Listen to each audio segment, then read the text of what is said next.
पळाशी येथील जिल्हा परिषद शाळेत सावित्रीबाई फुले जयंती उत्सव साजरा। जिल्हा परिषद प्राथमिक शाळा पळाशी येथे नुकताच सावित्रीबाई फुले यांचा जयंती उत्सव साजरा करण्यात आला। या प्रसंगी सर्व मान्यवरांच्या हस्ते कार्यक्रमाच्या सुरुवातीला सावित्रीबाई फुले यांच्या प्रतिमेचे पूजन करून पुष्पहार अर्पण करण्यात आला। कार्यक्रमाचे अध्यक्ष ज्येष्ठ शिक्षक हिलाल वाघ उपस्थित होते। कार्यक्रमात चित्रांगणी माळी, मानव मोटे, जयेश मोटे, साईनाथ पायगवाण, कार्तिकी काकडे, कल्याणी करहाडे, चैतन्य करहाडे, संजीवनी करहाडे, देवयानी पाचपुते, आक्सा सय्यद, वृंदावनी परदेशी, वेदांत राजपूत, अल्पिया सय्यद, पृथ्वीराज जाधव, अक्षरा मोटे, संजीवनी कराडे, कोमल कराडे या सर्व विद्यार्थ्यांनी सावित्रीबाई फुले यांची भूमिका साकारत मनोगत व्यक्त केले। सावित्रीबाई फुले यांच्या स्वप्नातील भारत कसा असावा या संदर्भात लहान लेकरांनी अत्यंत अभिमानास्पद भाष्य केले। कार्यक्रमाचे सूत्रसंचालन पदवीधर शिक्षिका निलिमा माळी यांनी तर आभार उपक्रमशील शिक्षक जगदीश राठोड यांनी मानले। कार्यक्रमाच्या यशस्वीतेसाठी शाळेतील सर्व शिक्षक वृंद, सर्व बालगोपालांचा मेळा यांनी प्रयत्न केले।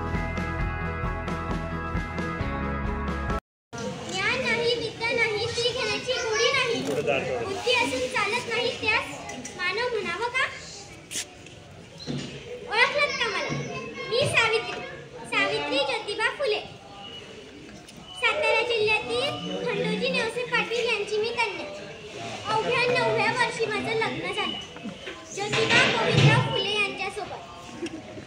काही दिवसानंतर मला कळलं की ज्या माणसाशी माझं लग्न झालंय तो एक साधारण माणूस नाही, या जगाला ऊर्जा देणारा क्रांती सूर्यच आहे।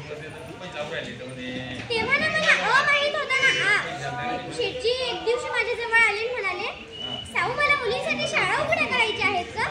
मी म्हटलं त्यासाठी मी काय करणार शेठजी? शेठजी म्हणाले, आधी तुला शिकावं लागेल। मग झालं, सुरू झाला माझा अभ्यास। बेदुरीचा काना मात्रा विलांटी उकार सगळं वाचायला शिकली, लिहायला शिकली, तसेही मी काव्य सुधारच लागली। आम्ही पुण्यातील भिडेवाड्यामध्ये मुलींसाठी पहिली शाळा काढली। तेव्हा फक्त 6च मुली येऊ लागल्या। मला खूप आनंद झाला, पण जेव्हा मी शाळेतून मुलींना शिकवायला जायची तेव्हा मुली माझ्यावर दगड फेकले तेही सहन केलं, शेणाचं पाणी फेकलं, शेण फेकलं तेही सहन केलं, थुकले, शिव्या दिल्या तेही सहन केलं, पण आता माझ्या सहनशीलतेचा अंत झाला होता। एक माणूस माझ्या समोर आला आणि म्हणाला, ए बाई कुठे निघालीस? आमच्या आयाबाईंना शिकवायचं बंद कर, तुला तुझी अब्रू प्यारी आहे का तुझं शिक्षण? त्याला कदाचित माहित नसावं, मी सुद्धा ज्योतिबा फुले यांची पत्नी आहे। अशी घेतली कानाखाली वाजवली आणि म्हटली, आज आलाय थोबाड फुटलंय, उद्या येशील ना तुझ्या रक्ताने ही धरती रंगवी। अहो शेपूट म्हणून जगलात ना तर काम तमाम होईल, शेपूट म्हणून जगलात ना तर काम तमाम होईल, जर वाघासारखं जगला ना तर नाम होईल।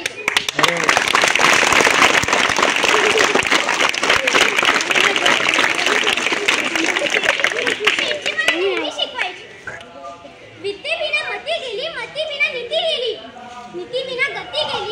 गती विना वित्त खचले, वित्त विना शुक्र खचले, एवढे अनर्थ एका अविद्येने केले। अहो एकदा मी शाळेतून जाताना एक स्त्री पुलावरून आत्महत्या करायला निघाली होती। मी तिच्या जवळ गेले आणि म्हणाले, ताई काय झालं, का आत्महत्या करत आहे आपण?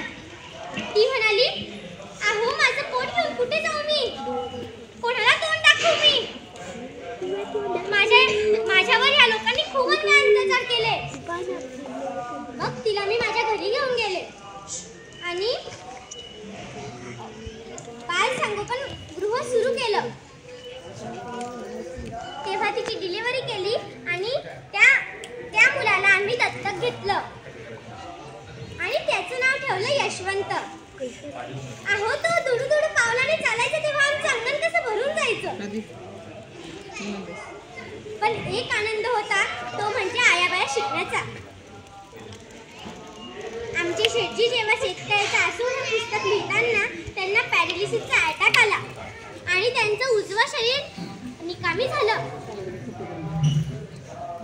हा सार्वजनिक सत्यधर्म पुस्तक लिहिताना त्यांचं अर्ध शरीर निकामी झालं, तरीही त्यांनी हार मानली नाही आणि डाव्या हाताने त्यांनी अर्ध पुस्तक लिहिलं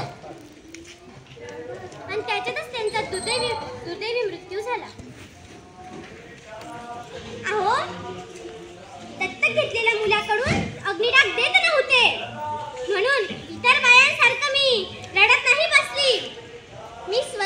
उठली आणि माझ्या शेटजींना मी स्वतः अग्नी डाग दिला.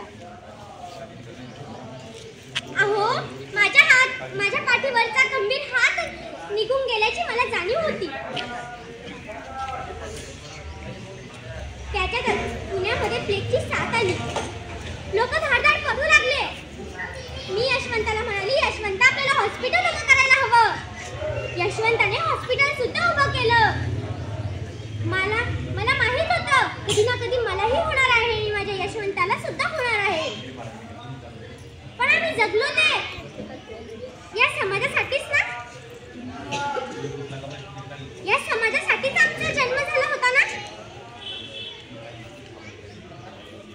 त्याच्यातच माझाही एका बालकाला मी माझ्या पाठीवर घेऊन जात असताना माझ्याही काखेत गाठ आली आणि मी तिकडे धाडकनी पडलो. यशवंताला माहित पडलं. यशवंत धावत धावत आला. पण मी यशवंताला म्हटली, यशवंता थांब, आधी या लोकांकडे बघ. वेळ मिळालास तर मग माझ्याकडे बघ. आणि त्याच्यात माझाही मृत्यू झाला.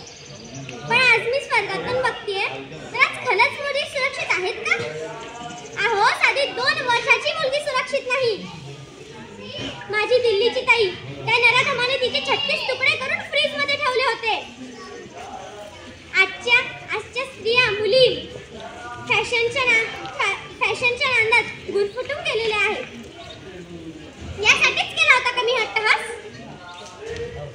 माझ्या पुरुषांना एक संदेश आहे. मुलींकडे माते समान बघा, बहिणी समान पूजा. आणि स्त्रियांना सुद्धा माझा एक संदेश आहे. मुलींना पूर्ण कपडे घाला आणि त्यांच्यावर चांगले संस्कार टाका. अहो, एक मुलगा शिकला तर फक्त एकटाच शहाणा होतो. एक मुलगा